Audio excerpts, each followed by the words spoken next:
2,300, meron ka ng pangmalakasang grinder. What's good, Ingco? It's me, your girl, Ella, and here's another video for another Slay All Day Moments with Ingco. And here's another episode of Ingco Tips. Pangkat ng metal, pangtanggal ng kalawang, o pang-finish ng mga edges ang hanap mo? Say hello to the Ingco Cordless Angle Grinder with 20 volts of power. Ayaw! And comes with your adjustable speed, kaya kahit pang precise cutting or intense grinding. Pwede dahil pwede mong makontrol. Kahit anong grind, cutting metal, trimming bolts, removing rust, or smoothing edge, kayang-kaya nito.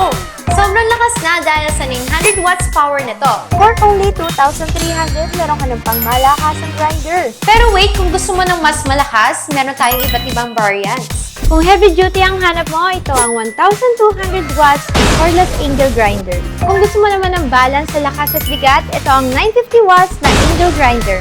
Pero kung mas gusto mo mas light pero powerful pa rin, itong 900 watts na Ingco cordless angle grinder.